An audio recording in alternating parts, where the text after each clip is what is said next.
Bozalaka ebele pona kolanda Mag FM na autoroute et actualité boye malamu Congo Kinshasa, Congo Brazzaville.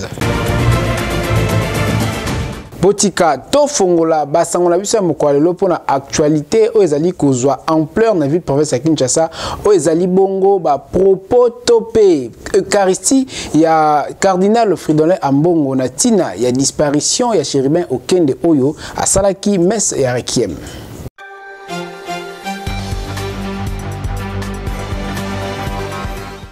Et Salemaki na cathédrale Notre-Dame du Congo, culte Oyo en mémoire ya Chérubin Okende, député national ya Lukunga, Oyo bakutaki ya kokufa na avenue Poids Lourd na poso elekaki, Yemei cardinal Ambongo Fridolin akumbaki masolo yango pona kotalisa mawa ya Ecclesia Katoliko na mondimi na Chérubin Okende. Liboso ya bakambi ya politique ebele bakambi ya Lingomba pe bayi libota ya Chérubin Okende, cardinal Fridolin Ambongo abukaki minute alobaki solo ke bomo ya moto ezali motuya esengeli te kosakanela makila ya moto lokola bonyama pote moto asalemi na lilingi ya Nzambe. Boyoka emoko. La première leçon, c'est qu'aucune communauté, aucune famille, aucune nation ne peut se construire sur le meurtre, sur l'assassinat, sur le mépris.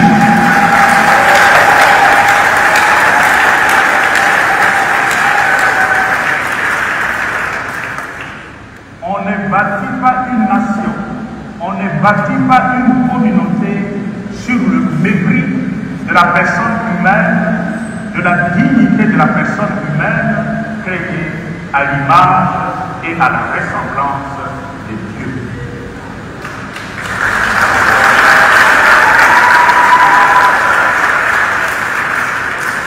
Dans un pays où la dignité de la personne humaine n'a aucune valeur, dans un pays où le droit de l'homme ne compte pas, c'est un pays qui va tout droit à sa ruine.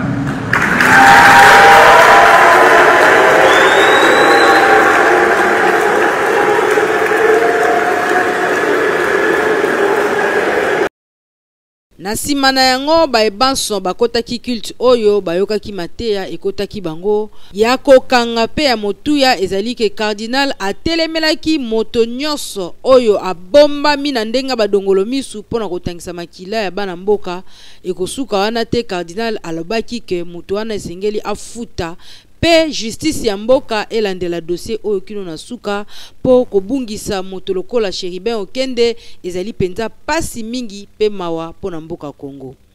La police nationale congolaise remise et reprise et salemaki na ndenge ya kitoko kozwa idete wana ezalaki nde remplacement ya général Silvano Kasongo aza remplacé et pas ya général Blaise Kilimba Limba elekaki ndenge nini tolanda.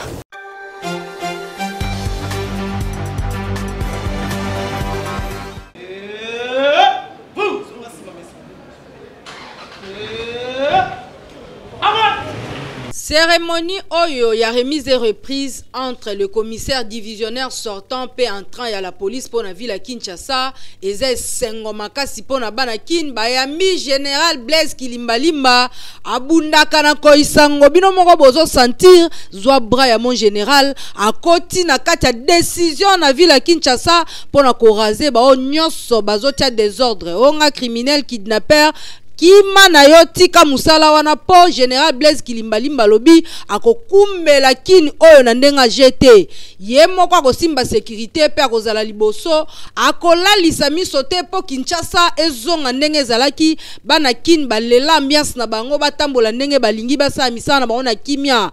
Trop c'est trop, général Kilimba Limba yemoko atelemisi masolo bino moko bozwa na remise et reprise o nenga zo signer ba document zwa kaka fasi ya soda yo moko place oza matikita ozolenga pozo tika mabe. Général Kilimba Limba lobi Kinshasa égale sécurité. Yo mutolingo ya na nungu akomema yo tina lifobo po kimia ezonga ya solo na kati ya kin. Tala nenga zunzete à pouvoir na loboko gauche droite okoyi kao.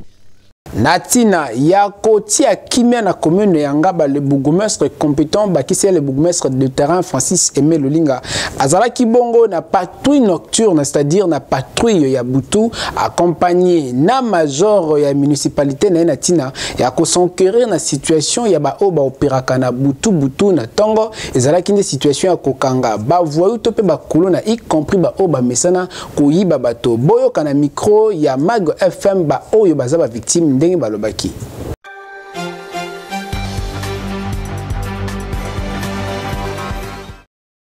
Ya boye bozui wapi bana Ngaba bino moko boyebi ke banda commune na bino e banda bomona nanu le bourgmestre capable lokola Aimé Francis Lolinga te tala ye papoyo auliala la butu abite population de nanu atelemi na mapinga na ye batelemi elongo pona kotambola koluka banani bazo seme terreur na commune Ngaba butu abandaki 20h juste ti 2h30 minutes azaka kana balabala pona kotala banani bazo bebisa bana Ngaba banani bazo longola kimia na kati ya Ngaba yenda na ba troupe na ye bakangi tala etuluku ya bakuluna oyo ba civique 16 plus 2 filles na kati bongo bana baso bino mobotala ndenge bazo beta misu lokwa mutale pilipili bana mabe soko kutani na ye na butu akolongola wata zolo kasi bourgmestre lobi akosukisa bango batika wana te basala deja epaka munene avant bourgmestre kanga bango kasi bourgmestre na mayele o atielaki bango abotoli na biloko nyonso o bango bayibaki victime kutu yeyo asepeli na bourgmestre azosala na ekina mwana nga muke na kati ya maison problème ezali nde elo ekamusanga kuluna na yebi basala rango nde basala bakuluna ezaka na nzela mais bango baye na kati ya maison na ngande o bayo ko gressenga wana eza su kuluna te wana komi ba criminel. Merci pour na commune Ngaba en tout cas la police wa faut soutenir bango ba sa musala bien. Esuki wana te bourgmestre lobi oyo eza liboso pe ya suka te ako continuer mission na ye pote Ngaba ezonga Ngaba lokola commune nyonso oyo batu balala rape na kimia po trop c'est trop population kute lobi kombo na ye l'homme des gens 10 oya ye pona kotia kimia ya solo pe bolingo na kati ya Ngaba bino moko bokanisa kaka ba travaux bela zo sala ya assainissement en tout cas Aimé Francis Lolinga te papa yonde le premier ba bourgmestre ya Kinshasa. Mandat d'amener ezalaka nini pe congolais ayebi nini pona tina na yango micro ya Mag FM kitaki sur terrain pona kozwa ba préoccupation pe avie ba kinoa na tina o etali mandat d'amener.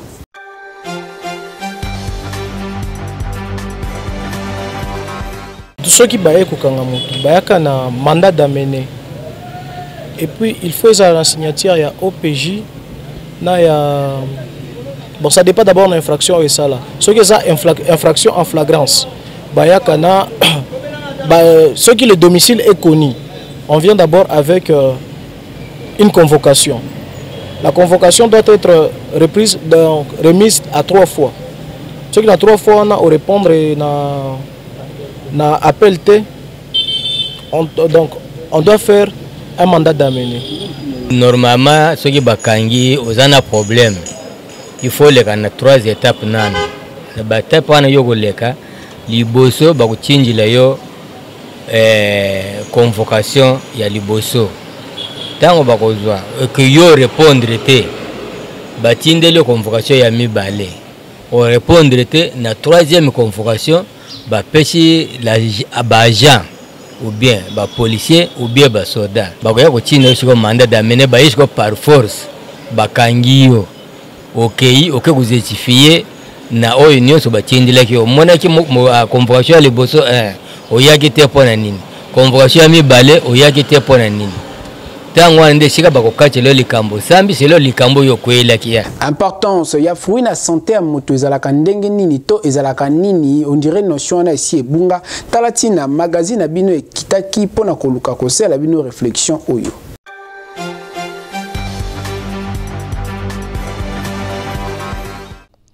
Kolia fruit ezali très important na nzoto ya mutu po ba médecin ba pesaka conseil pe ba betaka sete esengeli na mutu alia 5 fruits par jour po ezali na ba vitamine ebele. Kolia ba différentes fruits ezalaka vraiment kitoko makasi.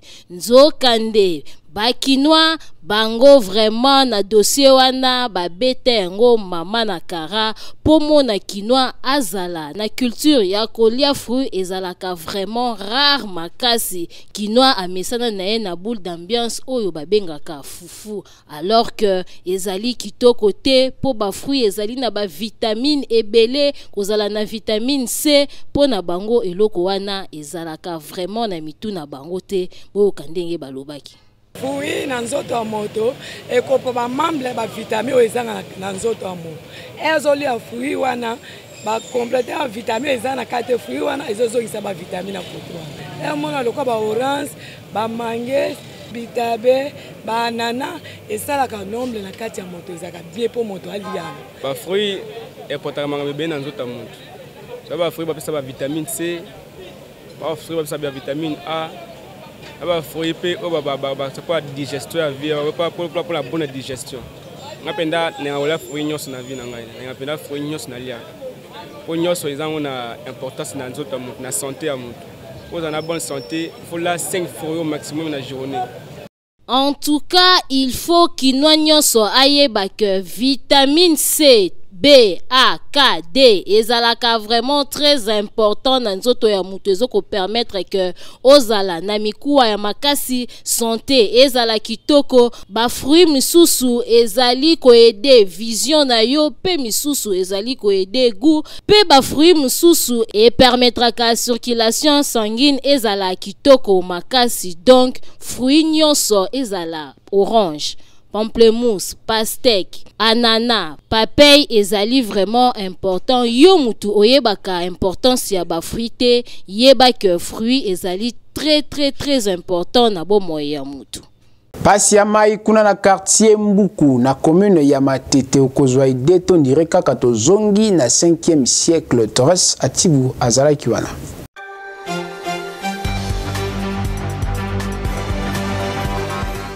Tangu tolobaka ke na ville province ya Kinshasa mai ekoma diamant ukanisaka tokosaka binyo moko botal.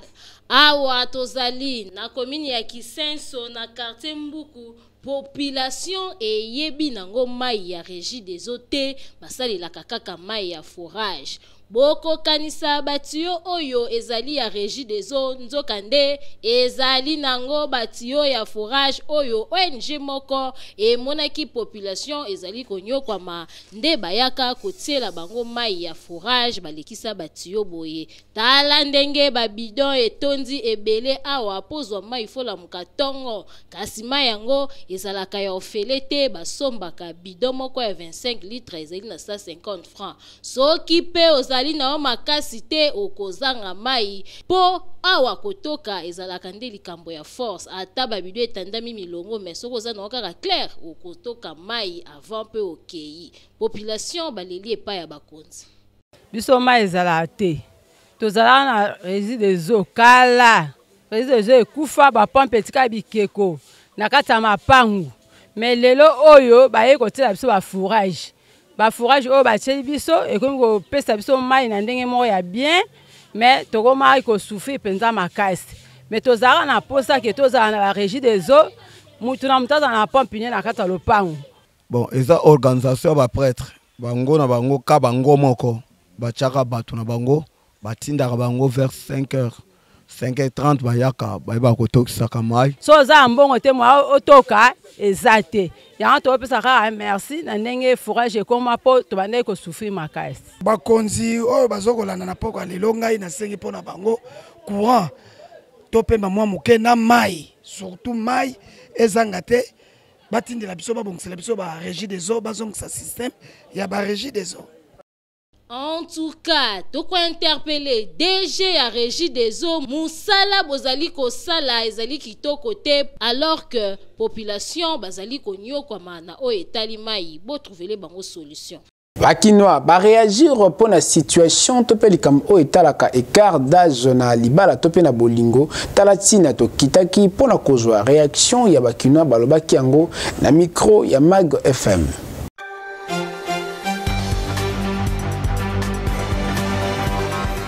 Tala tambola na mokilo mona makambo pe mona yo Mag FM mokolo ya lelo to s'intéresser na likambo écart d'âge na bolingo entre mwasi na mobali po mabala oyo et tonana na ba réalité belé na ndinga kusakana te misusu balobi mobali foza la mukolo ya mwasi po risque zake mwasi anu na fa mobali soki enda za mukolo kasi ngamo mususu balobi waya bolingo ki para acheter ko kamwa te bolingo fait ki pe âge po biso basi tokola anoki na kopesa âge na ngai emso na nyimo na muke yo ko ndima ngabongo me famille bako sepela na ngabongo te.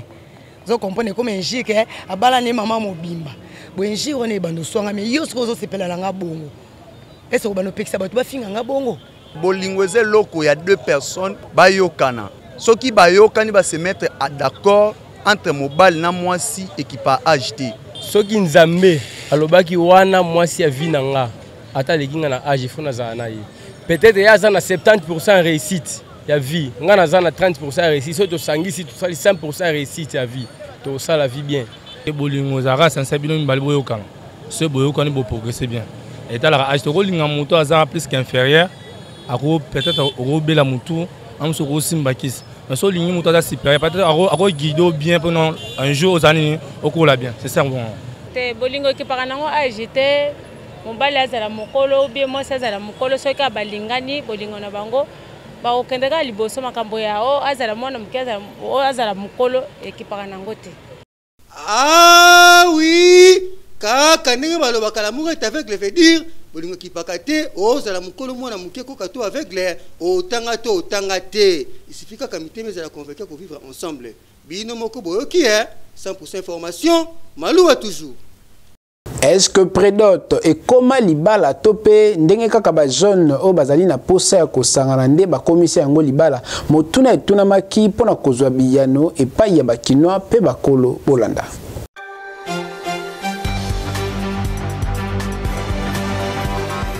Prédote ezali processus oyo ezalaka ya yambo oyo permetaka que mobali ayeba kokende ko se présenter na famille ya mwasi bayeba ye pe famille ya mobali bayeba mwasi. Kasi constat oyo tosali na République démocratique du Congo to peu plus précisément na Kinshasa mikolo oyo prédote et koma nango lokola dot kokamwa okomona jour ya prédote ba jeune fille bakoma ko exagérer bakoma ko luka ko sala ba trafic oyo wapi okokanisa ke baye ko doter nzoka nde bayaki ko prédoter okomona ba louer salle ba betisi musique biloko ba inviter batu ebele misusu kutu bakendaka plus de 200 personnes jour ya prédote nzoka nde prédote ezalaka nango réellement nanu libala te ezali nde étape ya yambo oyo ezali komema bino na processus ya libala boyoka ndenge bakino balobaki prédote elakisi libala te c'est ça mobali ayoko produire mwasi na ye eza lokola ayosala mwa assurance mo boye comprendre mais eza makambo mosusu komi na mboka oyo komi souffrance mosusu aye aproduire mwasi na ye moko mwasi akenda kwa libala non eza bongo te prédote bayoko produire mwana na bino akotekaka chez les parents biso mo prédote comme ça okasa libala okasa babalinga entretemps eza kitoko te pona valeur yanga mo bo mwasi ekesenga nga mo na ndima na vanda to aluka ne mbongo po aya kozwanga esala bien oyo ekosenga kaka na baboti bayeba nanu na kozongela coutume ko respecter coutume ndenge esengeli ko esala ba extravagance ezali kitoko te chaque étape il faut zala na respect na yango tozali komona ba makama ezali kokoma ebele okokanisa bayaki kobala yo nzoka nde ezalaki prédote bandoki pe bakotaka te bakoti ekomi luka mwana ozomona mwana te likola ba extravagance abusoba misu lisusu pe kutu mobali moyen lisusu aya kobala to aya kopesa dot ezali te pona nini osalaki be extravagance buzoba na predot mbongo pe ya dot emonani lisusu te eye kokoma libala yaka tofanda boyebela bofungola misu bozala sage. Etikala, le seul centre de santé ou expertise na yango eza approuvé par yaba congolais pour na kozwa soin yami qu'il y a poto kasina République démocratique du Congo a na Kinshasa na talo ya moke ezala kande centre hospitalier Dominique Tecker.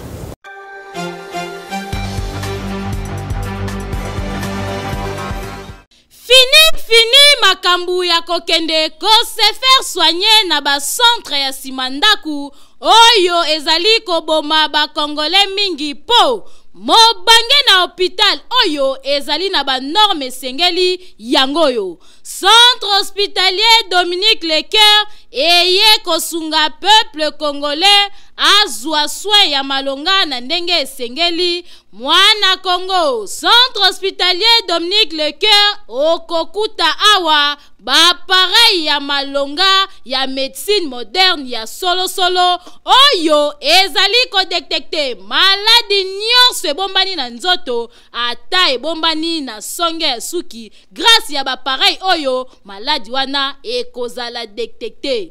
Awa bazali na laboratoire ya malonga kaka pona kosunga peuple congolais esengeli boyeba ke ba médecin oyo bazali ko traiter pe awa bazali ba médecin oyo batanga médecine na libanda ya mboka kasi baye ko pratiquer yango awa na République démocratique du Congo pona kosunga bandeko na bango bazwa soin ya malonga na ndenge esengeli na oyo etali prise en charge bomi tungisama te kokende libanda ya mboka na centre hospitalier Dominique Lecoeur prise en charge ezali assurée. Esengeli koyeba lisusu que centre hospitalier Dominique Lecoeur ezali na ba service locaux la chirurgie, maternité, radiologie, kinésithérapie, échographie, endoscopie. Nyonso wana kaka po basunga peuple congolais ba patient na bango bazala bien traité.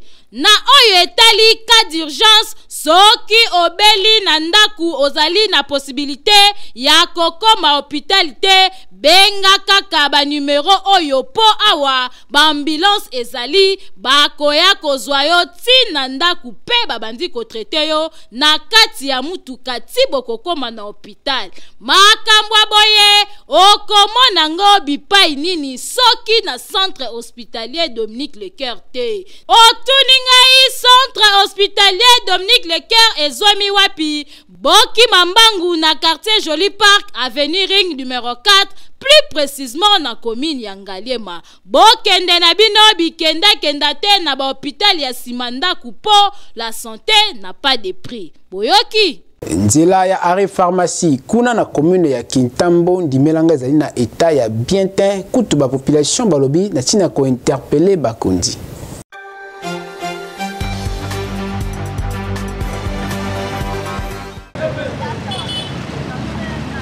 Banzela mingi awa na ville province ya Kinshasa eza ya kokufa na ndenge ya kusakana te. Neti awa tozali na arrêt pharmacie na commune ya Kitambo nzela ekoma impraticable. Ba usager ya nzela oyo bakoma ko circuler na mille difficultés suite ya état ya nzela. Mituka na ba moto ezoleka na pasi po mabulu na mabanga etonda na nzela oyo. Awa soki oleki ata oyebi kobina te ndimelanga okobina bidenda ya sir po awa erataka te donc ezala mituka na ba moto ekomi kozwa ba panne pamba. Vraiment nzela wana ebukani moyen te, il faut gouvernement ata la biso nzela wana po to souffrir surtout biso bato ya moto to souffrir mabanga mabulu mai vraiment po leka wana il faut ka otia makolo na mai konze wana eza koleka ba moto nzela esali kala ba milio kaka yango te bo liloba nanga asuka gouvernement ata la biso nzela oyo to leka na biso bien. Bakonzi en tout cas nzela oyo eza na besoin ya misala ya botongi po elata elamba ya sika population ya coin oyo baeba pe ko circuler malamu soki bosali yango ekosala eloko te. Orevaka koyemba na idée okoma ndeti Michael Jackson pe ozwa succès à carrière na yo référence ezasi moko kuna na studio Liloba.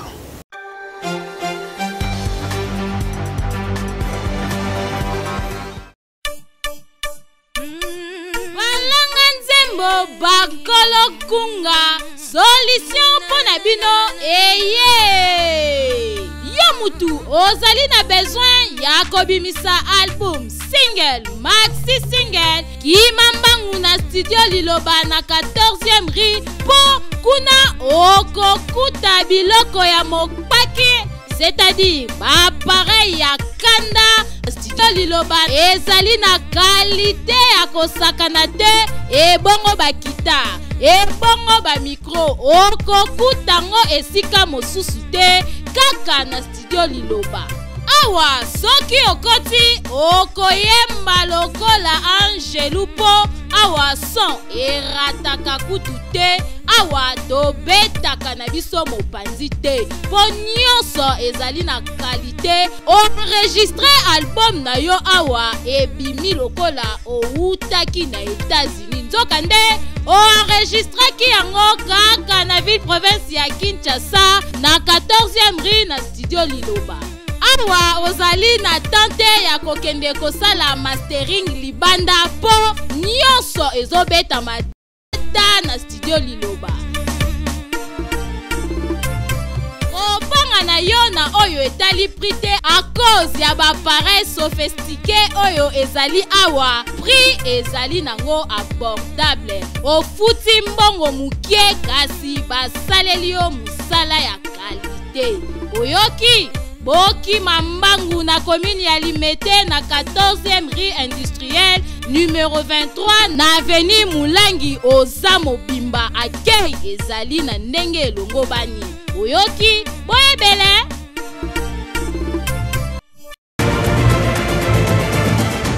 Awande tokomi na suka ya magazine ya biso ya mokolo o wapi nazaki na esengo ko présenter yango pona bino ningi kaka awezala kananda koloba yimoko le géniteur le promoteur l'arbre géant planté auprès d'un courant d'eau et pas wapi ba oppressé pe bakela ba pe maka maître Billy Malua Cléophas ndengai na pesimbo te na la grande équipe rédactionnelle pe technique o ba kumbela ki masolo sima caméra Torres Atibuna régie dont Benjamin pe Gelor Mouya ba sunga ki biso kuna na réalisation pe montage Francis Peta azalaki wana botika tope sambote na les géniteurs Yenani Doris Meti l'architecte intelligent l'intelligence s'est faite chère na Bossanité la bière par excellence la bière des Lix Scarl mobile eza semoko adresse kuna na Scarl boutique ngai na bino ezalaka contrat à vine kaka lobaka l'expertise de la communication pe sa confiance na Mag FM tokutani bongo Nicolas Mizali Koya.